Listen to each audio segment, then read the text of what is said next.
co-director of the Kleinman Center, and you are in for a real treat today. Before we get to it, though, I would like to celebrate Earth Day. I know it's one day past, but yesterday was beautiful, and Earth Day is every day, in my opinion. We have had a lot of Earth Day events, and there are more still. So feel free to visit the Penn Sustainability website for additional events as well. This event today is a hybrid event, so there are many people that are online as well. For those of you that are online, please feel free to put your questions into the Q&A function of the Zoom link, and we will make sure to bring the questions in when we turn to the Q&A portion of the talk today. So we are so pleased to have Severin Borenstein with us today. Severin's joining us from UC Berkeley for a lecture about electricity costs, equitable solutions, and the ongoing debate over energy hogs. As some of you may know, I am particularly interested in energy equity and energy insecurity and issues of rate design. And I think that it's just such a wonderful opportunity to have such a foremost expert joining us today to talk about these exact issues and to think deeply about whether we should penalize those who use a lot of electricity and what are some of the trade-offs there. So Severin will share some of the nuances surrounding this. Let me give a brief introduction. Severin has an extensive bio, and I encourage you all to check it out if you haven't done so already. Let me just hit a few of the key points. So he's a visiting scholar here at the Kleinman Center for Energy Policy this year.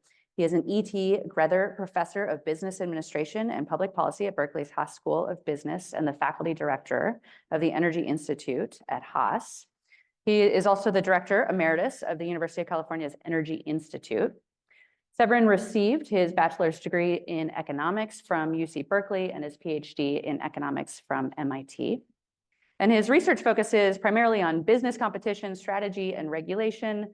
And he's published also extensively about a variety of different industries, including the airline industry and the oil and gas industries, as well as electricity markets. And I would argue that he is the leading force behind research right now on rate design and contributing really incredible insights, particularly thinking about some of the equity and distributional impacts of rate design.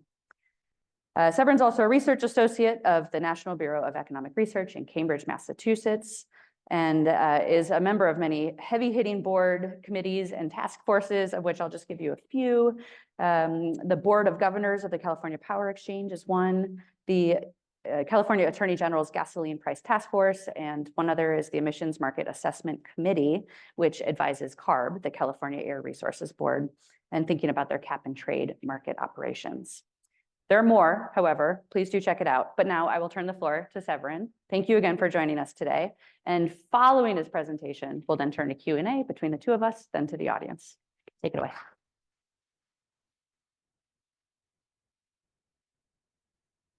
Good afternoon, I guess it is. I am Severin Borenstein, here from California, here from the future, and it's not all bright.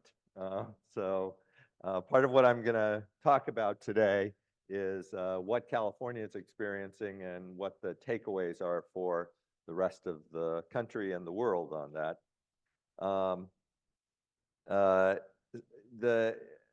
I do have to, the one committee I am still on these days is I am on the Board of Governors of the California Independent System Operator. So full disclosure, I have to say that nothing I say today reflects their opinions necessarily. Okay, so I want to talk about sort of a line of research that I and some of my colleagues have been working on for at least 7 or 8 years now, thinking about retail rates and how we collect the revenues we need to pay for utilities, for electric utilities, and who gets hit by it, and how we're going to have to change it as we change the way electricity systems work. I'll start by saying that this is a number of papers. Oh, that's an interesting. Didn't see that coming. A couple with Jim Bushnell, my long time collaborator, looking at how prices reflect all of the costs to society, including the pollution costs. A couple with Meredith Fowley and Jim Salee, focused very much on equity and rate design in California. but with a lot of implications for other areas. And then lastly, I will spend the last third or half of the talk talking about a paper I've written recently, looking at who the energy hogs are, as we often refer to them, I think incorrectly, and what the argument is for putting more of the burden of revenue collection on that group of people. To start, I want to just remind you that a big part of how many of us thinking about climate change are thinking about addressing it is a two-step plan to generate clean electricity and then to electrify everything. And of course, to electrify everything, we have to make sure people are willing to do that. We're probably not going to be able to force them, and recent legal rulings make that particularly likely. So we're going to have to actually make it economically attractive. So electricity rate structures are crucial here. If you make it too expensive to electrify a car or a home, people are just going to stick with other alternatives. And this is the future that's happening in California right now. We have people from all over the state, and many of them are friends of mine, looking at, should we put in a heat pump instead of our gas furnace? Should we put in an induction stove? Should we get an EV? And they do the calculation. Well, you know, those things cost more up front, but we're going to save money. Well, how much money are we going to save?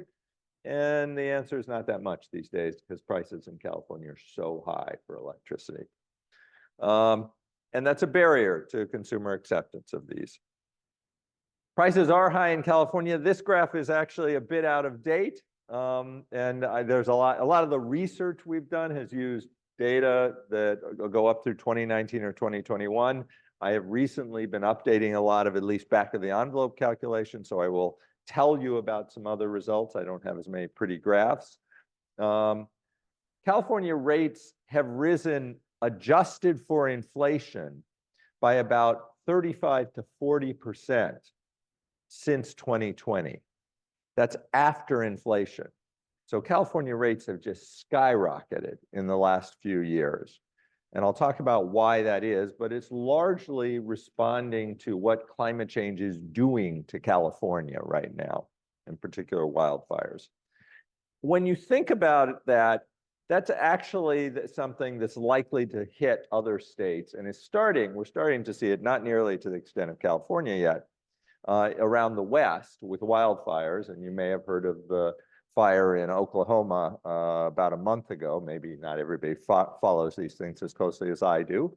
And of course, you've heard about storms and flooding and so forth, all of which have impacted electrical grids and required greater expenditures to maintain reliable service.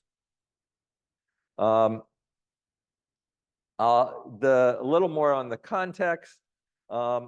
You probably know this, but electricity actually has multiple components to it. It's got a generation component, where we in the past have burned natural gas or coal, or had nuclear plants, and more recently have solar and wind that generate electricity, put it into the grid.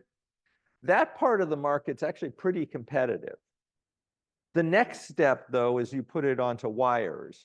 And those wires are what economists call a natural monopoly.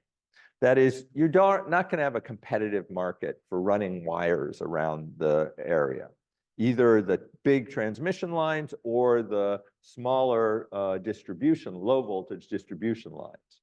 None of that is going to be competitive. Economists refer to that as a natural monopoly.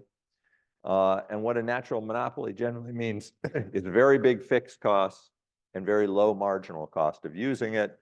And so if you price the way economists think we should, generally, which is the price should reflect what it actually costs to deliver an additional unit of the good, that is marginal cost, you're not going to recover all the costs, because you won't recover all the fixed costs. That is the fundamental natural monopoly pricing problem in utilities. And that is a problem that California is seeing in much greater terms right now than the rest of the country, for reasons I'm going to come back to. California has chosen to rely on volumetric pricing, that is per kilowatt hour pricing, for all of the revenue we collect from our investor-owned utilities.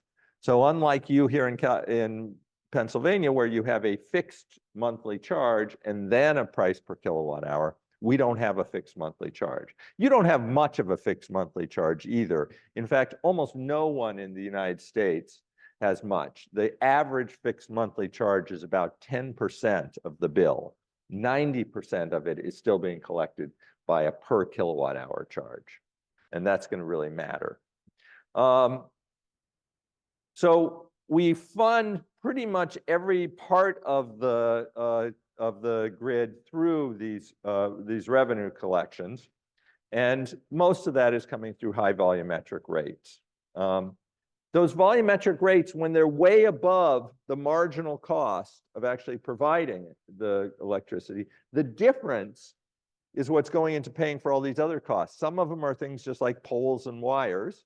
Some of them are public policies like subsidies for low-income customers, subsidies for rooftop solar, subsidies for research and development, grid hardening, wildfire prevention. All of that in California is being paid for through electricity rates.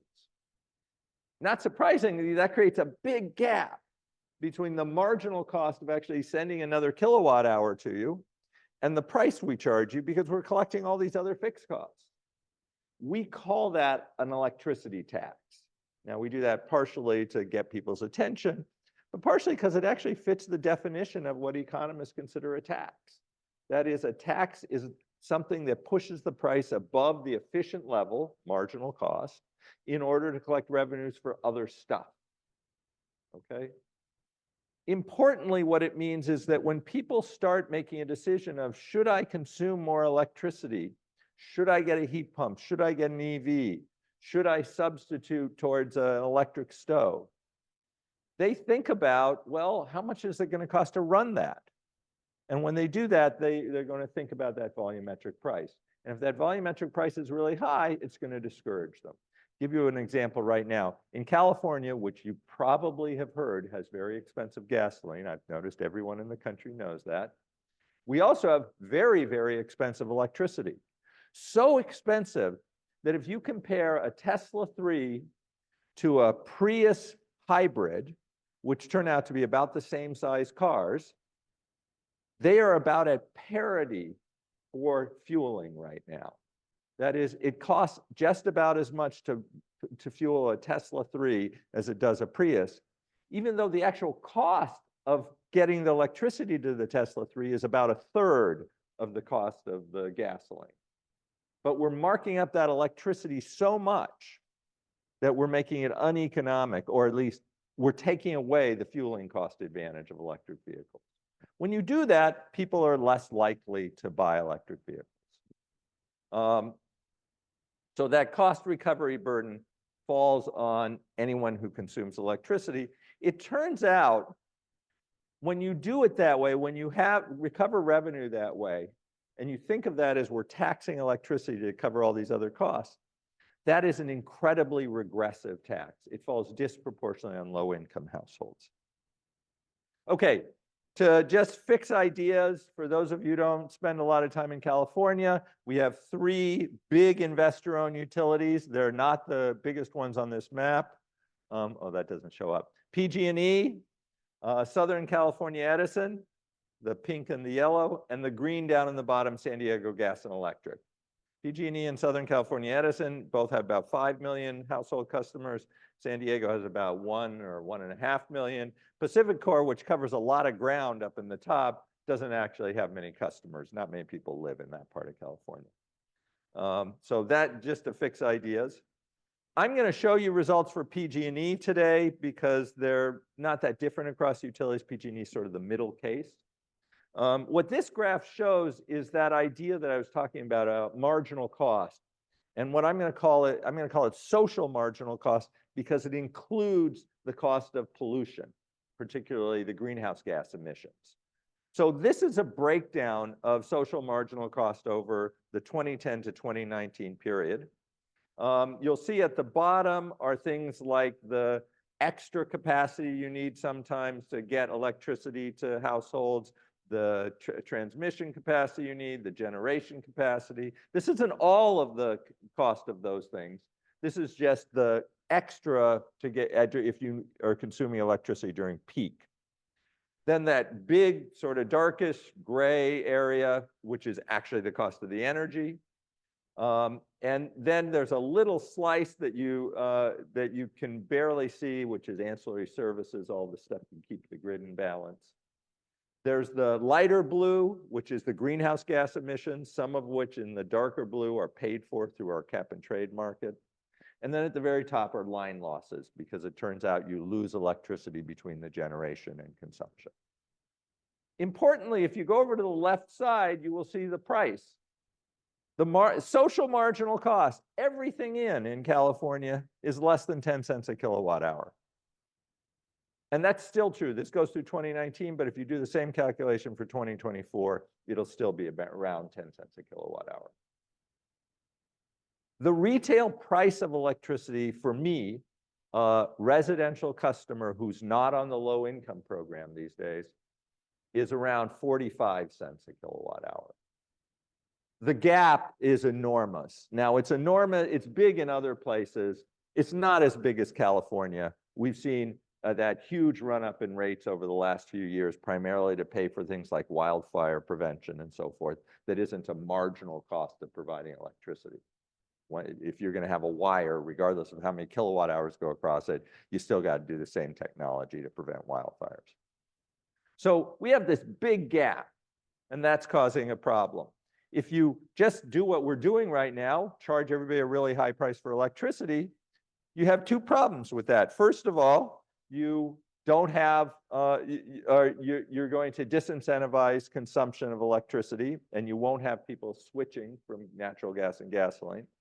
And second of all, you're going to disproportionately hurt low-income people, because they consume just about as much electricity as wealthier people these days, and I'll show you why in a minute. So this is the rates for PG&E back in 2019. The top yellow line is for people who aren't on the low-income program.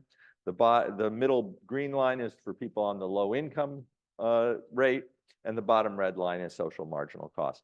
Even the people who have the discount, which is by law a 35% plus or minus discount, even they are paying well above social marginal cost these days. And this gap has just risen since then. This is actually something when we started this project, this is with Meredith and Jim Salee, we really wondered about, well, how much of this is, where's this coming from? Why do we have this big gap? Now, this is the gap just in 2019, which was much smaller. The retail price was only 26 cents a kilowatt hour. But what you see is a big box at the top. Those top boxes are not, the bottom staircase is social marginal cost. The top staircase is other stuff. The top blue is the extra generation. That's mostly old contracts that are way above market. The purple is extra transmission costs. That's the fact that we got a lot of transmission that's just being depreciated. It's got to be paid for. There's no marginal cost of using it, but it's there. And the pink box, and this is the most important box, which is distribution.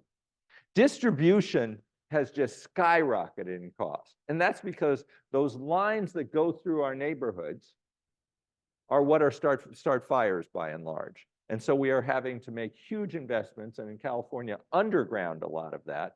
And believe me, if you go into an existing neighborhood and start digging things up and undergrounding lines, it costs a fortune.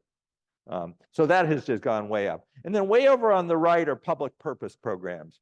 There's the low income program, there's the energy efficiency program, there are the subsidies for all sorts of new technologies. All of those are getting paid for as well through volumetric payments, okay? So that's why these prices are so high.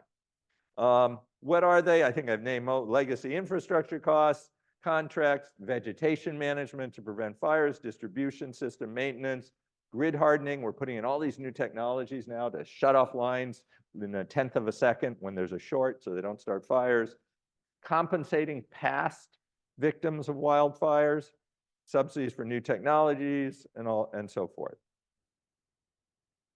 In California, as a result, this is a somewhat older map from work with Jim Bushnell.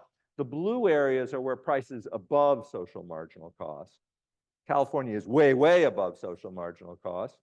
But New York and New England are pretty far above social marginal cost. And actually, if you look at other parts of the country, most of the country is pricing above social marginal cost. That's not true in the upper Midwest. Electricity is really cheap in that area, the red area. And the externalities are really large because they're by and large burning coal.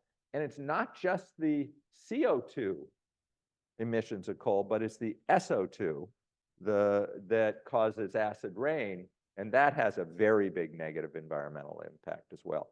So they have an easy solution to their problem: raise the price of electricity.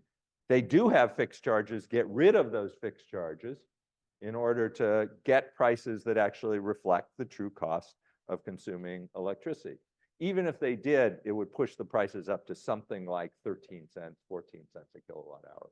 They have much, much, much cheaper electricity. Okay, so let me just make one quick, well, maybe I will, well, let me quick. I've been talking about the social marginal cost and how we want to set the price to reflect that full cost. And that's a shorthand, but it's not quite true. It's true in economics that you want to set prices to reflect costs if everything else in the economy is priced to reflect its costs. But think about the problem when we underprice gasoline and underprice natural gas. We're encouraging people to use those things. In fact, we're making it harder to get them to switch. And we do underprice gasoline and we do underprice natural gas. Even in California, the prices are not reflecting all of the negative externalities of burning gasoline, particularly in metropolitan areas where the local pollutants, like in Los Angeles, cause a lot of health problems. So it turns out if you're going to underprice gasoline and if you're going to underprice natural gas, and the big issue is getting people to switch, then you don't want to price electricity at social marginal cost. You actually want to price it below social marginal cost. And we're doing work right now, Jim Salee and Meredith Ellie and I, to figure out how much under. But as much as we're pricing above social marginal cost now in California, the problem's even bigger than that because the right price is somewhere even below social marginal cost, so long as we're not willing to actually price gasoline and natural gas to reflect all their negative impacts. Okay, so how is this cost burden shared? We want to understand how it's shared across advantaged and disadvantaged households, and we have a project on that. I'll just show you a couple of results from this project that are pretty interesting. So this graph shows you the change in consumption across income categories. And for each color, which are the three different investor-owned utilities, there's a solid line and there's a dashed line. The solid line is how much these households actually consume in the household. The dashed line is how much they pay for from the grid once you take out rooftop solar. And what you see is, first of all, the lines just don't slope upward that steeply, nowhere near as much as income increases, meaning that low-income people are spending a larger share of their income than high-income people.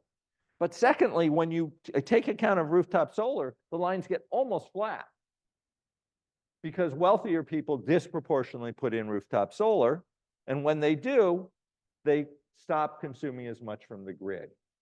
And so right now, we are at a situation in California where consumption from the grid is pretty much flat across the income categories. And that means that the low-income people are paying a vastly higher share of their income to cover electricity prices and cover all that stuff above social marginal cost that we're paying for, the vegetation management and the R&D and the subsidies for technology. All of that stuff is being paid for just as much by low-income households as high-income, which is not how we do anything else in public policy. We generally allocate the burden in some proportional or above proportional way with income. This just shows that, in fact, the burden does decline, that red dashed line, as a share of income. as we go to wealthier. The low income are paying a larger share of their income into support these programs. There are alternatives, and what we did is we actually compared, well, how bad is this compared to the other ways we collect revenues? And we needed two different graphs here because of the scale problem. In that top graph, which includes sales tax, income tax, gas tax, and the electricity tax, that top green line is the income tax, and it is progressive.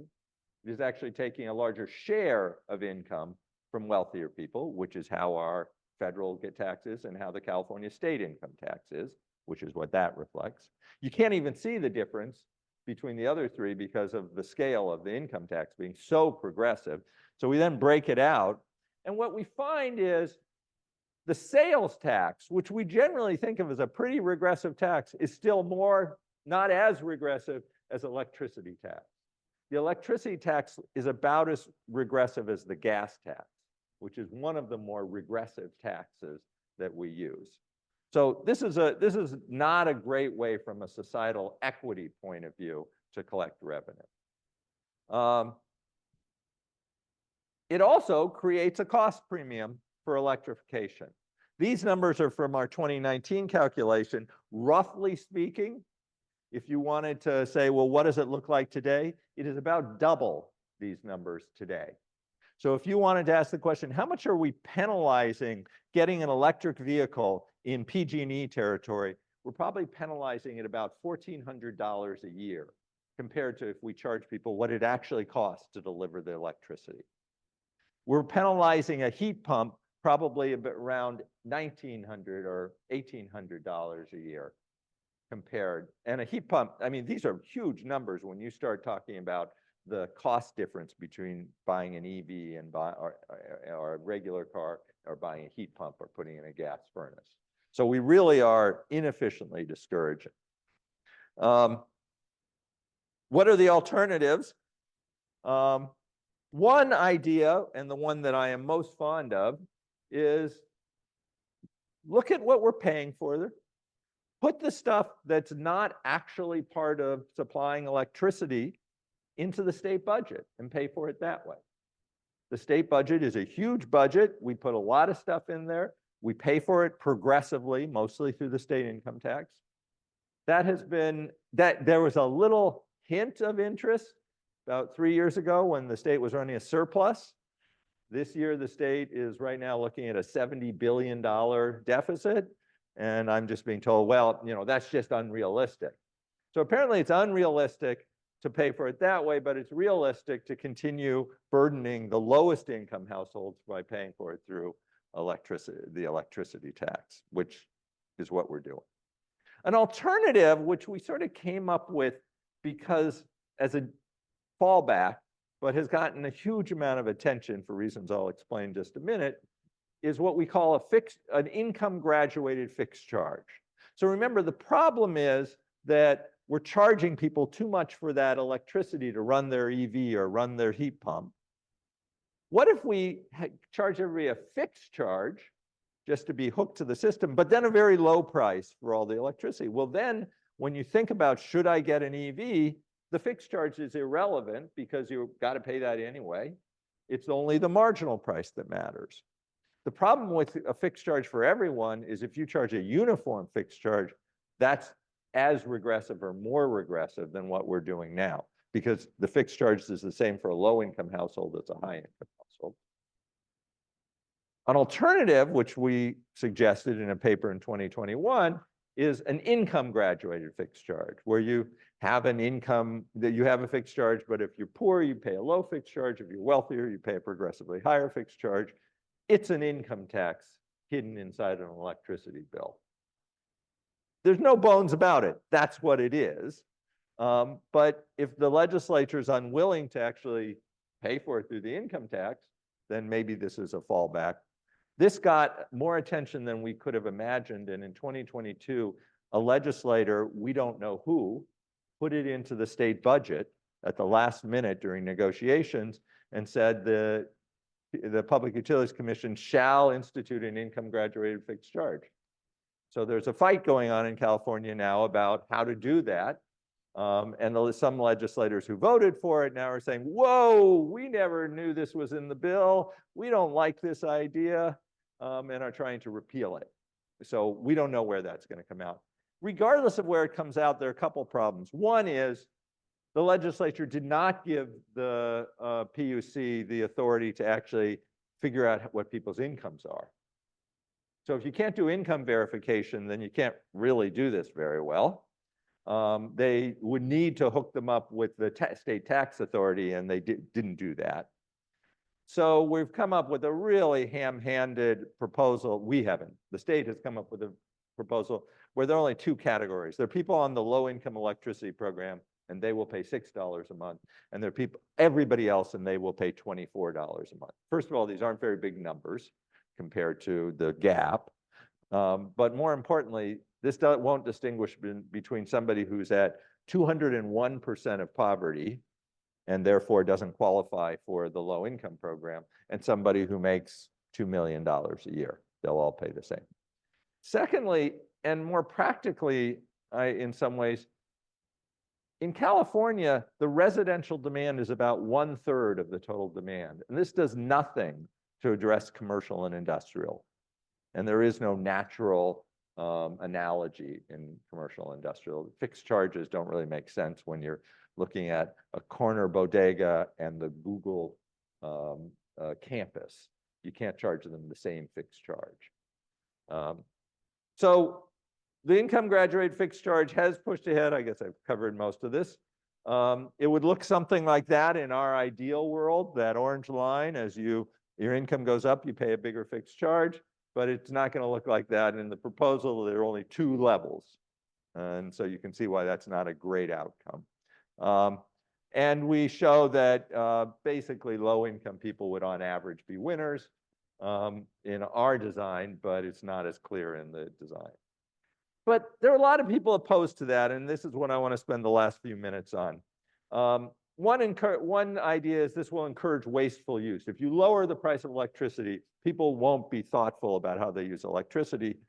And that's true, but we're making people too thoughtful now.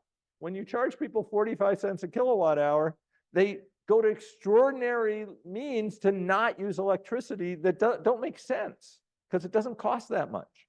And one of the extraordinary means they do is they don't put in heat pumps and they don't buy electric vehicles. So people are, but the other piece of this that's gotten so much traction in California is this will just benefit big users of electricity, energy hogs.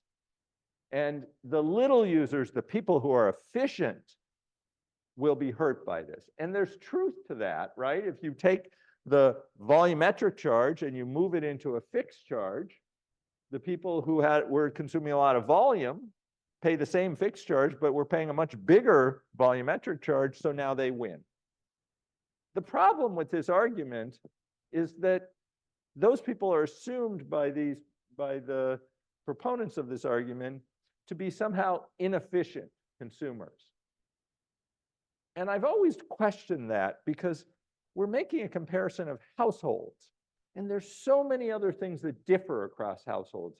For instance, how many people live in the household? So a lot of these efficient users are people who just live by themselves. That turns out that is the most inefficient way to live, of course, from an energy point of view. If we all had separate houses, we would be consuming massively more electricity. So I finally decided I'm going to actually get some data and look into this. So are the people who actually are the low users more conscientious, or do they just have other attributes that make them low users? And one of them, of course, is how many people live in the house. It's hard to measure how conscientious people are.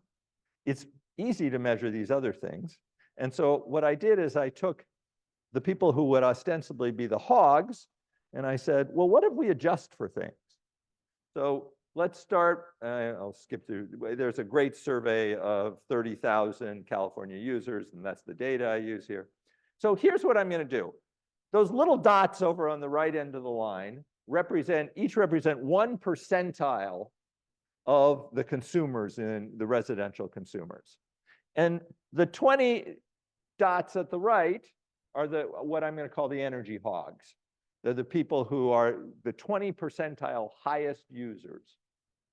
And each dot represents the average of the people in that category. Now I'm going to do some adjustments and say, what happens to those people when we, for instance, decide or ask the question, what if we do this on a per capita basis, per person instead of per household? So we adjust for how many people are in the household. And the answer is they look a lot less hoggy when you just say, let's ask how much per person is being used instead of how much in total is being used.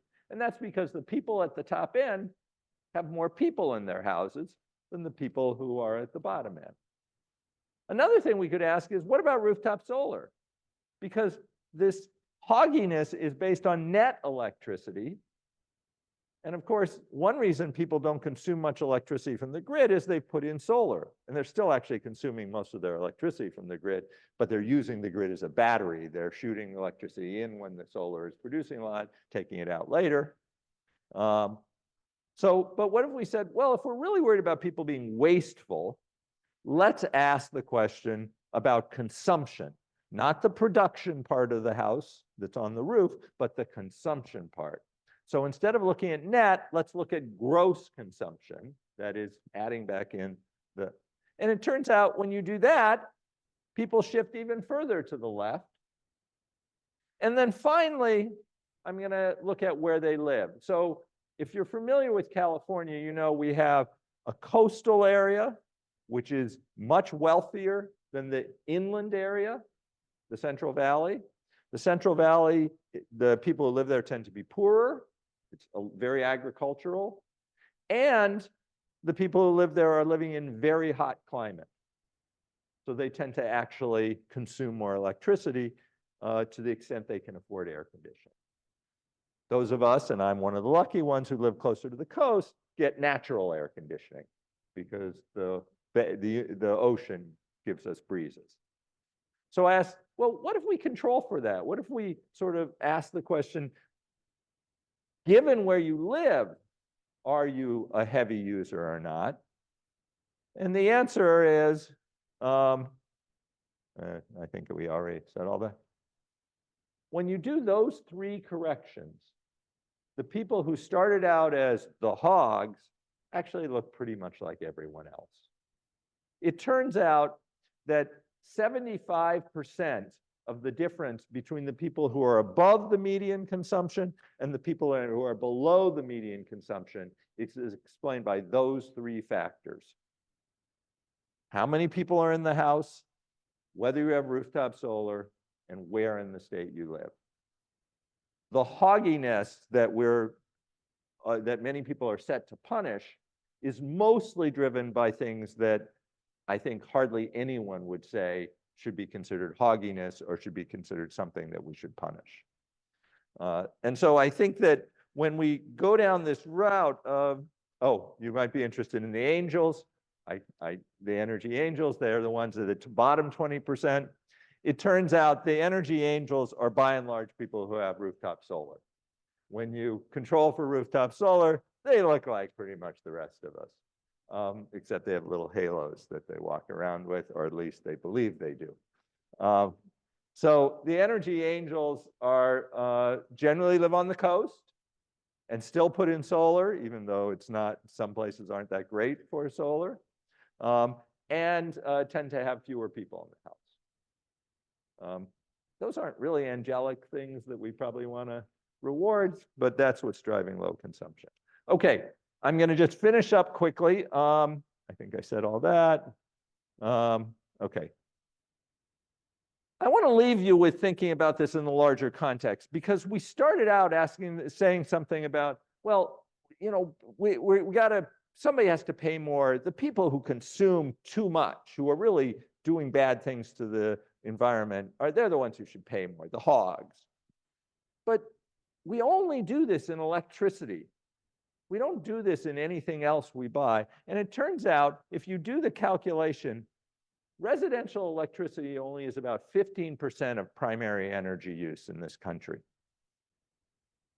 85%, the rest of it, which we're all doing, we're all consuming, we're all getting stuff from. It's travel, air travel, which is particularly bad. It's vehicle travel, it's goods, all the stuff we consume has to be brought to us, has to be built. It's services, it's housing. None of that is subject to any sort of hogginess penalty. We don't have these discussions in other areas.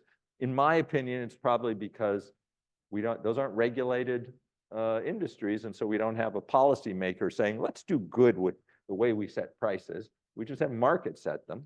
And in fact, a lot of those go the opposite direction. Being hoggy gets you a discount. If you fly a lot, you know what I'm talking about. You get better treatment because you consume a lot of air travel. And we don't do any of this penalty pricing in those areas. And it seems like we've just decided that this is an area where we're going to focus on. And this turns out to be a really, as I showed, a really inappropriate, in my opinion, place to focus on hogginess. But hogginess isn't even the right measure when it comes to energy. We're primarily concerned about environmental consequences. And if you're talking about greenhouse gases, residential electricity is only about 10% of greenhouse gas emissions. So the other 90% of all of our emissions is coming from stuff that isn't penalty priced.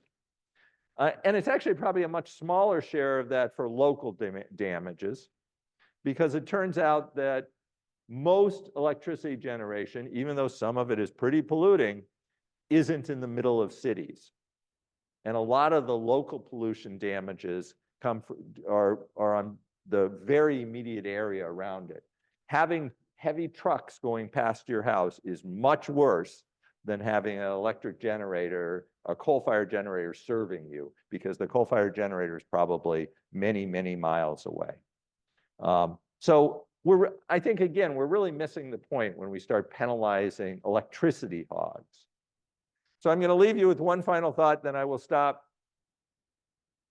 Before I started studying energy, before I even went to grad school, I am this old, I worked at the Civil Aeronautics Board during airline deregulation. And I did a whole lot of research on airlines, so I know a lot about airlines.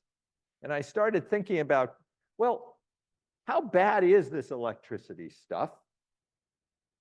And airlines seem like a natural place to compare. So what I did is I said, when I do those corrections that I just showed you for number of people in the house and where you live and rooftop solar, the difference between the 25th percentile and 75th percentile consumption of what's left over is about 2,058 kilowatt hours per year. You translate that into greenhouse gas emissions in California's grid, it works out to 0.82 tons. The 75th are putting out 0.82 tons more than the 25th. 75th are pretty heavy users. The 25th are pretty light users. If you compare that to the US airline industry, which gets about 63 passenger miles per gallon and emits about 0.01 tons per gallon, and you do a little math, this is what you come up with. One round trip between San Francisco and Boston produces as much greenhouse gases as the difference between the 25th percentile consumer and the 75th percentile consumer.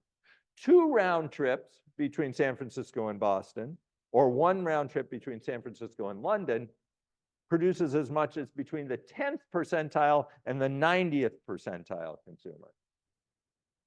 A little bit of air travel wipes out any of this angelic stuff you're doing at home. This really got my attention when I did this calculation. I had no idea. And by the way, there are people who work on airline emissions who say actually it's much worse than this. This is just counting the CO2 emissions. And it turns out high altitude release of NOx creates another greenhouse gas effect that this does not count, that one calculation says doubles the warming effect. So air travel is really bad. I, on the other hand, have a hot tub. I get a lot of stink eye from my friends for having a hot tub, because if you're a responsible person, you wouldn't enjoy a hot tub well as you would enjoy flying to Italy. And it turns out my hot tub running all year round releases as much greenhouse gases as one round trip between San Francisco and Boston. So I love my hot tub. There's very little like sitting outside in a warm, particularly when it's cold out. You probably could appreciate this in Philadelphia. And I have felt bad about it, and I still think about it, but I now have some context to think about it. That, you know, we got to really understand where are our emissions coming from if we're going to make progress. And we also, I think, have to stop figuring that that person's the problem. Let's demonize them and say, well, I don't do that. And we all have this tendency. I have this tendency. My wife and I have discussions about this at home. You know, well, we didn't buy a laundry detergent in a plastic container. Okay, we're good people. But, you know, that sort of thing. And we just got to get more context and more understanding of what actually is going on. And the answer is pretty much everything we're doing is causing this environmental problems. And one solution, particularly demonizing people in one sector, is not going to solve the problem. Thanks.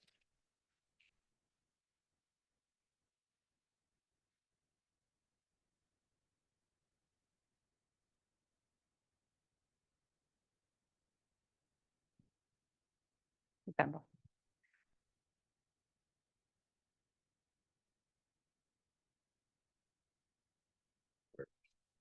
Okay. Got it. Thank you. Thank you, Severin. That was very insightful. Much appreciated. So as I noted before, I have the honor of asking a few questions first, and then we'll open the floor up to everybody. And I'm going to start us with a question that I hope is fun and doesn't make you groan out of annoyance. But rate design is quite the challenging subject. It's very much in the weeds. It's very thorny. I'd like you to speak to our students who are here in the audience and share your thoughts on how rate design is sexy. Oh. Sexy. We're all thinking that, right? I'm not sure I'm going to go sexy, but I'm going to go important. Okay.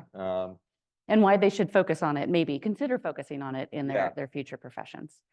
So rate design, utility rate design is probably one of the biggest costs, or drives the biggest cost paid by particularly low-income families.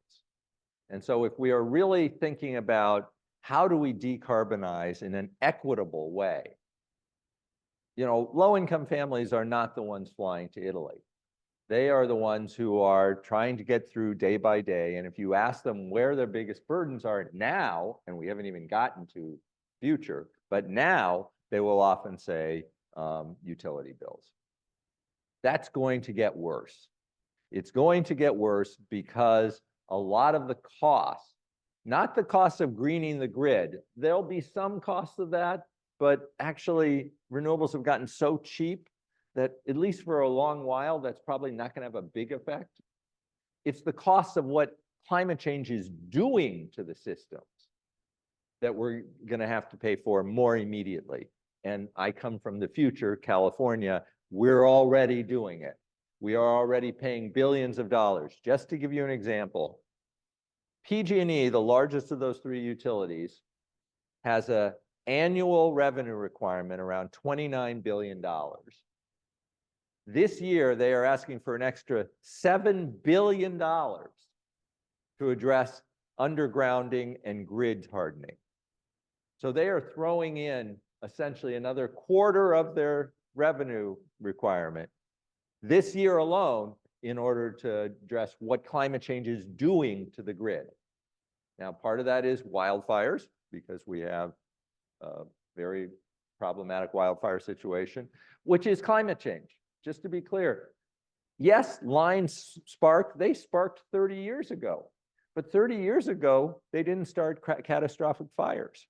Now they do, because we have had some very dry years, and we are getting a confluence of high winds in the fall with those dry periods. So those are the sort of things that are going to happen. And if we don't think about this, they are going to drive up rates. And that's going to have, as I talked about, huge problems for getting people to electrify and reduce their carbon footprint. But in the immediate term, they're going to have the effect of disproportionately falling on low-income families. And I think that if you care about equity as we work through climate change, rate design is sort of one of the most important things that you can work on. Yeah, thank you. It strikes me that there's so many competing priorities or challenges happening simultaneously, right? There's climate change, there's building adaptation, there's building resilience. There's also the focus on equity and the distribution of rates, and there's the focus on some of the cross-subsidization and the challenges with going green, right? So how do, in the case of your work, utility commissions, but we could broaden it to other actors, how does one deal with such competing priorities across decarbonization, equity, and climate? Yeah, so I guess it's an advantage and a disadvantage that I am a trained economist. I come to this through an economic lens, and I think about, okay, what's the problem here? And there are two fundamental problems. One is if you price electricity wrong, people are going to take actions that aren't good for society. And the other is electricity plays a big role in particularly expenditures of low-income households. So I think of all of what you talked about, it's coming down to those two issues when it comes to rate design. How do we set prices in a way that send the right signal and so that people see it? And I am done with the idea that we're just going to ask people to do the right thing. They're not. Not because they're bad people, because they're busy. They have other things to do. I know what a kilowatt hour is, but 99% of people don't. I know what it even costs, but 99.9% of people don't. People are going to make decisions, and like when you see rooftop solar going up all over California, which turns out to be a bad policy, we are over-incentivizing it. It is causing a huge cost shift onto lower income households. I don't blame the people who are doing that. They're looking at the math. They're saying, boy, my rates are high. Here's a way I could save a lot of money. They don't do what I do for a living and say, is this really good for society? Is this really going to lead to an equitable decarbonization? They say, I got other things to do. This will save me some money. And that's how people live their lives. So we have to be willing to set policies that send the right signals so that when people do make those decisions, they make decisions that move society forward.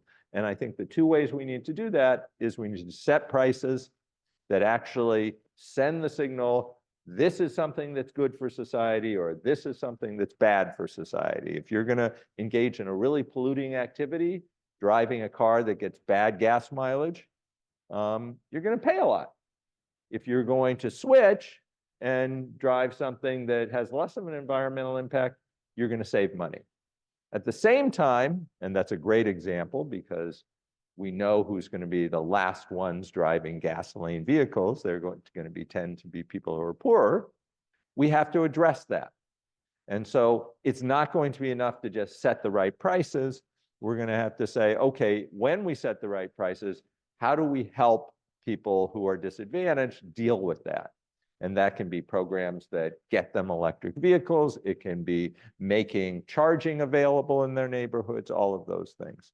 And so I sort of come to this from these two foundations. And whenever I look at new policies, I think of, okay, what's it doing in those two realms? Could we dig in then very specifically on solar, residential solar? What are the policy prescriptions then if we agree that this is a useful decarbonization strategy?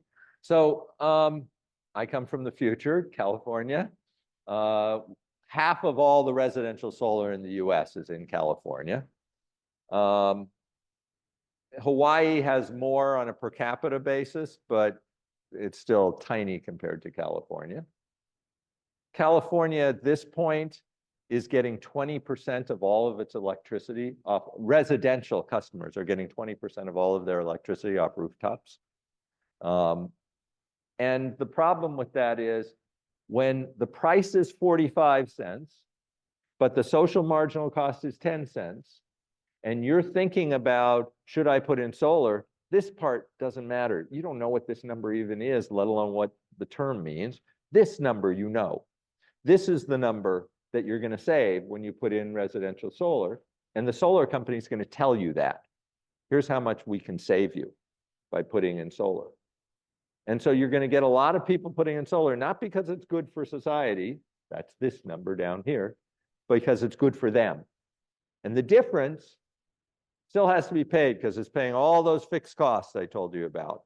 Wildfire, grid hardening, vegetation management, it all gets shifted onto other people, other ratepayers. And so that's part of why we've seen rates skyrocket.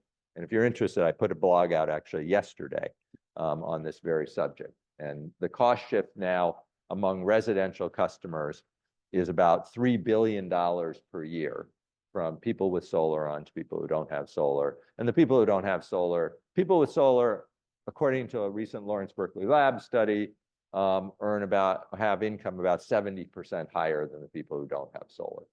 So they are disproportionately wealthy.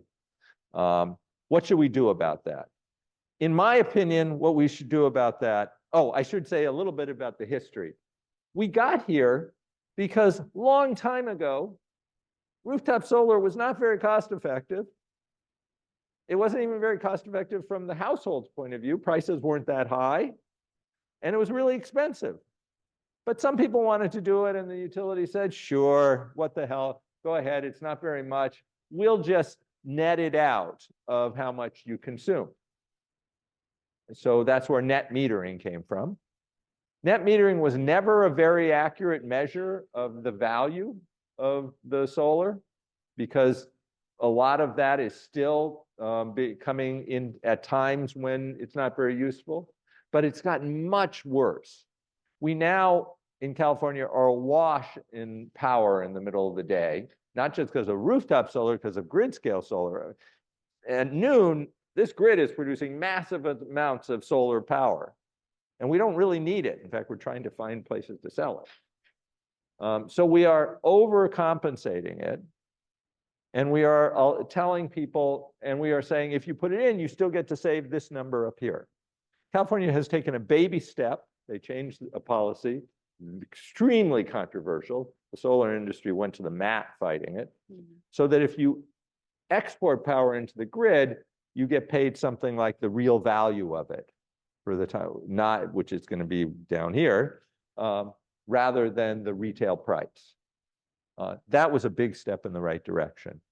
I think we actually are going to have to go further than that because people can still put in a battery. Even if we don't have net metering anymore, you can sort of self-net meter by putting in a battery and holding the power behind the meter until you want to use it. And that's still a way of basically just avoiding the costs that we're trying to pay for through volumetric. So ultimately, that gets back to rate design. And it gets back to how do we pay for those costs in ways that don't make this gap so large?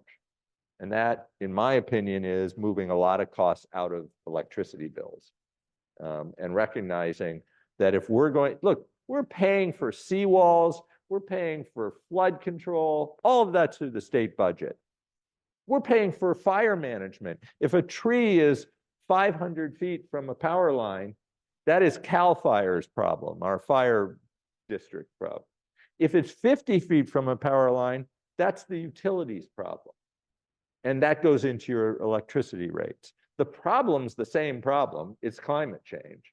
It's just that in one case, we're sticking it on the state budget, and in the other case, we're sticking it in your bills. And I think that really has to change, because if we don't change that, it's just clear where California is going. We're putting everything in bills, and we're making electricity more and more unaffordable. And the response you hear from rooftop solar advocates is, okay, we'll just all get rooftop solar. No, you won't, because we got to pay for the grid still, because none of you is cutting the cord. You're not disconnecting. You're relying on the grid as your battery. So the grid still has to be there. And as long as the grid still has to be there, we got to have fire prevention and we have to have investment and all that. So something has to change. And it's not just that we're all going to get rooftop solar. Not to mention that half of society are renters and they're not going to have rooftop solar, and many people can't afford it. They just don't have the cash flow. So it's just not, that's not an option. And it's time for particularly our legislature to sort of get real about what are solutions. Quick follow-up to that is, I think your point is that putting it in the budget, the state budget, is better than perhaps a net metering 2.0 plus a fixed charge for solar. Yeah, oh, absolutely. I think that I am not in favor of any sort of fixed charge specifically for solar. I think that I would like, if we can't put a lot of this in the state budget, I would like to see an income graduated fixed charge. So income-based rather than solar owner-based. But I think that income graduated fixed charge requires actually being able to monitor or verify income. And the legislature is probably not going to go for that either. Yeah. I'm very worried about California. And California, I'm also very worried that California becomes the poster child for how not to do this, instead of leading the rest of the country and the world into how to deal with climate change, both on the adaptation and mitigation side. I think that we are in for a very tough fight. And when we try to get the politicians to sort of say, this is reality. This is where we're headed. These are the options that might work. These are options that won't work. They just don't want to hear that. What they want to demonize people who are quote opposed to rooftop solar. I'm not opposed to rooftop solar. I am in favor of people getting compensated for rooftop solar at the level of the value it produces.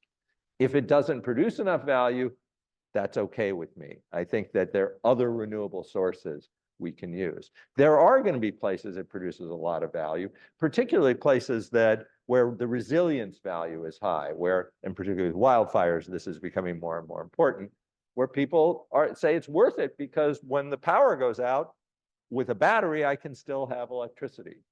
And so we're still going to see some, but we certainly are not going to see the exponential growth that we have seen in the last few years in California. California has more than doubled its rooftop solar capacity in the last 4 years.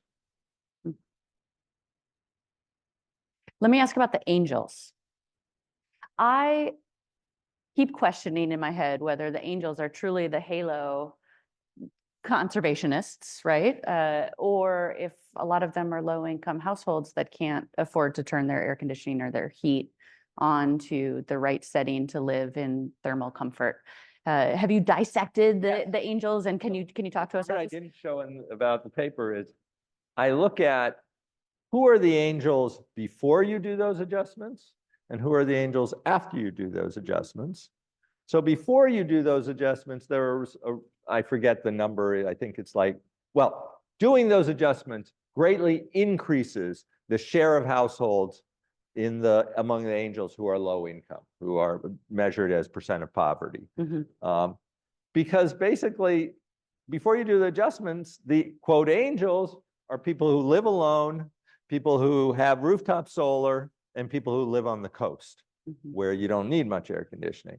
When you control for those, you start to see the people who are really angels are the people who have 6 people in the house, who don't use their air conditioning very much, and who can't afford to put in rooftop solar. So when you do the controls, you will see that the angels, not terribly surprisingly, are the people who actually are, for economic reasons, not using much electricity. Yeah. Let me ask one more before I open the floor. And that is, I'm curious to hear your thoughts on the actors that are involved in these decisions. So specifically the utilities and the utility commissions. What is the appetite that you're picking up for having these conversations, both in California as well as elsewhere across the country, with the utility commissions? And then on the utility side, are they using the term hog? Are they deeply concerned about this? Are they questioning? Are they bringing the petition for alternative rates? So the utilities have always loved fixed charges. The income graduated stuff, they weren't that interested in. But they love the idea of fixed charges because it stabilizes their revenue. They know they're getting $40 a month from you, regardless of how much electricity you use or whatever number. And so that part they were very open to. The income stuff, they sort of said, we don't see how that works. And they turned out to be right because we don't have the data, tools. yeah, We yeah. don't get the tools to do it. So the utilities, I think, are mostly on board. The utilities have incredibly perverse incentives, though, which the utility haters keep pointing out rightly, that the utilities always want to find a high capital solution so they can put more money into the capital base because they get a very high rate of return on that. And that's a really fundamental problem with the way we do utility regulation. And it's also not an easy one to fix. Publicly owned utilities, as opposed to investor owned, have a sort of a parallel problem that public entities are often inefficient. So that part I don't see changing, but I think people are becoming more aware of it. Legislators, my hope is sort of the Winston Churchill quote that after they'll always do the right thing after they've tried everything else. They're still working through trying everything else. I do think that the Public Utilities Commission in California, particularly the current commissioners, are absolute heroes. I am just a huge fan that they have, under incredible political pressure, been willing to stand up and say, this rooftop solar policy is not working. This volumetric approach to collecting all revenues is not working. We have to change it. They changed the rooftop solar policy, not as much as I'd like them to, but they changed it. They took a step in the right direction. They are getting huge blowback on that. They have a proposal to put in this fixed charge, not the way I would design it, but I still think it's better than the alternative. And so I think there are people willing to step up. I would not want their job for anything. The name calling and hatred, and I mean, I get a lot of that too for what I do for a living, but they get a lot more of it. In terms of outside California, I think that this is not something that has really sunk in most other places. I'm starting to see it more in the rest of the West. If you look at wildfire risk, and you see obviously Hawaii, but also Oregon, Arizona, Oklahoma, Colorado are all suddenly recognizing, whoa, this is a huge risk. We're going to have to make some real investments. They're not, that's where they are right now. They are not to the next step of, whoa, you put this into bills and suddenly bills go up a lot. What do we do about that? I foresee that happening in the next 2-3 years because that's when they're going to have to start paying for it. I hope that California will by then sort of be leading the rethinking of this. I'm not as familiar with the South and the East. I think there are certainly climate events you can talk about in the South and the East that are having impact. Historically, I was looking up the Philadelphia electricity rate, which is less than half of ours. And so maybe it's not as big a burden, although of course the demand, if we're going to get people to electrify in Philadelphia, given how much you use in the winter, you're going to have to actually, how much heat, you're going to have to actually make that attractive. And so you're going to get back to the, how do we pay for all this investment and still keep prices at a level that reflects the real cost of consuming more electricity? And so that people actually will put in an EV, or sorry, put in a heat pump, and eventually maybe even get an EV. I think it's still the case that California is also buying about half of all the EVs in the country. So at some point, these trends are going to start rolling across the country. And I think California is the future for better and for worse. Yeah, yeah. All right, audience, it's your turn. Any questions? We have a mic coming around, actually. Thank you so much for a really, really fascinating talk. You highlighted the slice of energy that's coming from electricity and highlighted that residential is a really small part of that. And I was just wondering if you could speak to policy solutions for addressing that commercial electricity sector and whether it's rate changes or some other kind of policy. Yeah, this is harder than residential even, because the fixed charge approach just doesn't work with commercial and industrial. There's no natural unit you can stick a fixed charge on, because as much as households are different in size, commercial and industrial customers are 1,000 times more different in size. So we can't use a fixed charge. I'm maybe just not very creative, but I keep coming back to, we got to get these costs out of the electricity system and pay for them through the state budget or through some other mechanism. Because I can't think, there are people, to start getting into the weeds, who will say, oh, you do it through demand charges. Demand charge, for those of you who don't follow this, is a charge on your highest usage during the month. And I have former students who are in the business, who are consultants, who go out and teach companies how to game demand charges, how to shift load, not in a way that helps the grid, but saves them some money. And so I think going down more reliance on demand charges is not a solution. And I just haven't come up with another alternative that I think would really solve this problem. I think fundamentally, there's a lot of stuff being done to society by climate change. We're also creating it, and we talk mostly about that side, the mitigation. But the adaptation side is becoming a much bigger, much faster. I'm 66 years old. When I started studying climate change 25 years ago, I thought, well, at least this isn't happening till the end of 2100 or till 2100. So I'm not going to have to live through it. That's turning out not to be the case. So I really think that we're going to, in the next few years, have to pivot a bit. And I hope not pivot, expand to actually thinking about serious policy about climate adaptation. And part of that is going to have to be more centralized mechanisms to deal with these costs. And that's going to mean mechanisms that actually have funding out of the state budget or the federal budget. And that's, I wish, if somebody else has a great solution, please tell me, because I'm sort of tired of just saying that and having legislators roll their eyes at me. Right here. I know you were talking a lot about sending the right signals.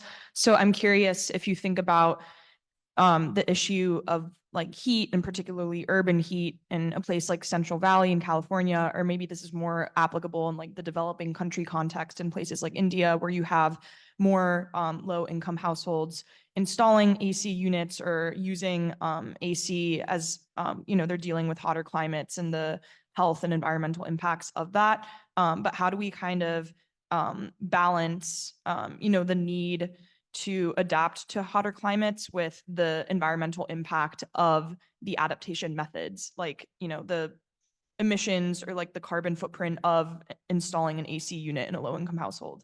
Yeah, I haven't thought about this a lot. I'll be honest. I don't really work in the area of sort of low income countries and developing countries. I think that one thing I have thought about, because we're facing this a bit in California and we're responding in this way, is cooling centers. That there will be places where it's not going to be affordable to have everyone have air conditioning. Now, what we did when I was an assistant professor at University of Michigan and things got hot in the 80s and obviously very humid in Michigan, is you had a window air conditioning in one room, and you spent the night, the day, everything in one room. And I think there's going to, that's sort of having a cooling place where you can stay healthy, and whether it's in your house or in a cooling center, is going to be a part of the solution. But I haven't really delved into that issue. It's an interesting issue of how, what's the efficient way to do that while recognizing the cost of air conditioning. Kelly? Thanks for this talk. I thought it was so terrific. I have two questions that are really different from one another. Okay, so the first is I've been doing a lot of reading in rate design recently, and I'm not an economist. And one of the concepts that I keep seeing, and I just want to hear your reaction to it, is that there's really no such thing as a fixed charge Oh, because no, all no. costs are variable in the long run. But it seems to me that that can't totally be true.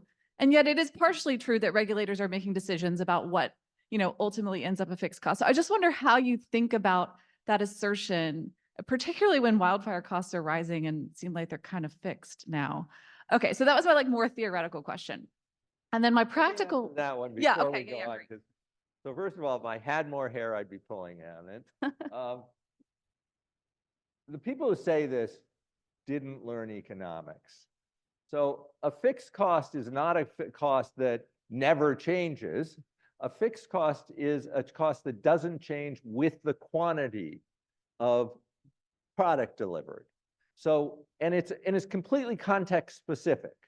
So it is the case that the cost of a distribution line is not fixed for a new residential development, because when we teach this in micro to MBAs, we say there's a decision tree. If it's on your right in the decision tree, it's not fixed yet because you haven't done it.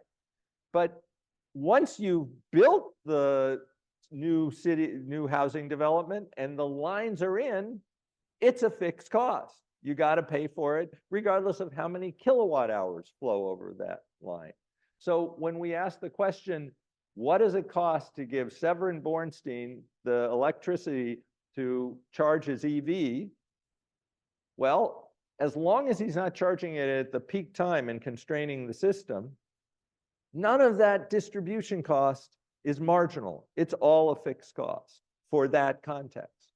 So we need to think about which costs can we recover by charging the efficient marginal prices that reflect marginal cost.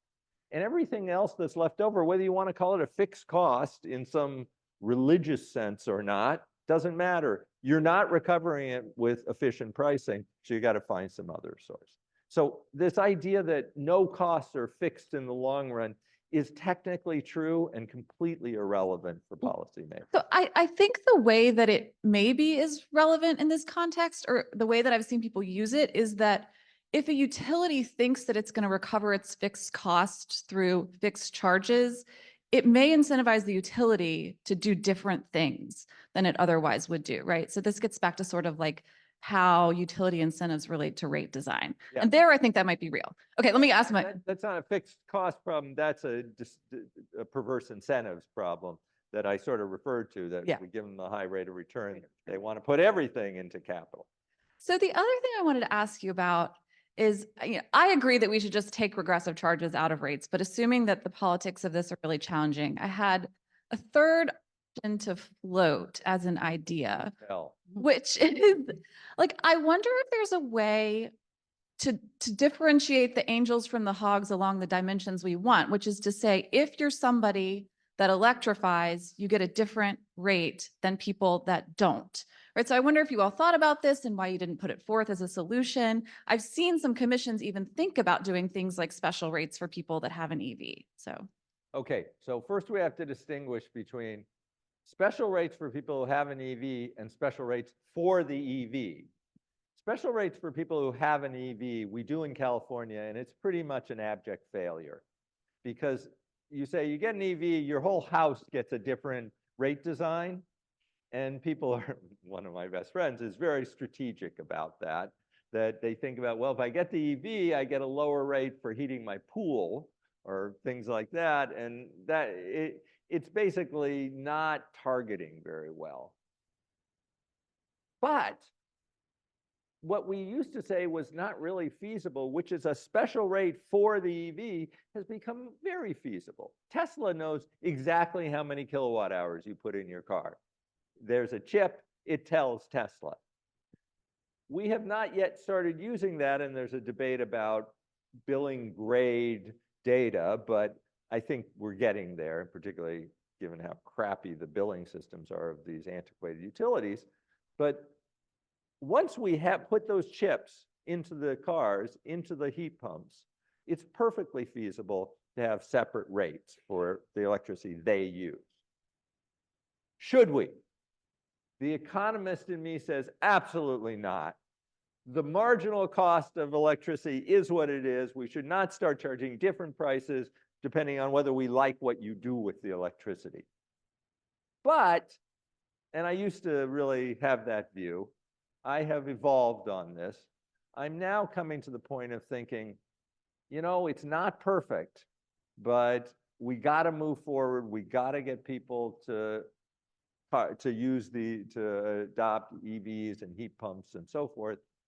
And the technology has gotten cheap enough that we can probably do it now. So it will not surprise me, and I know people who are working on this, if in the next few years we start to see a movement for special rates for EVs and for heat pumps. There are going to be problems. I will tell you right away, pretty much every new EV today has a 110 outlet in it. Think about that for a moment. Think about your EV gets charged 10 cents a kilowatt hour, your house gets charged 40 cents a kilowatt hour, and you got a plug in your EV that costs 10 cents a kilowatt hour. I can run a lot of stuff off of that plug. And you just put the electricity through the EV.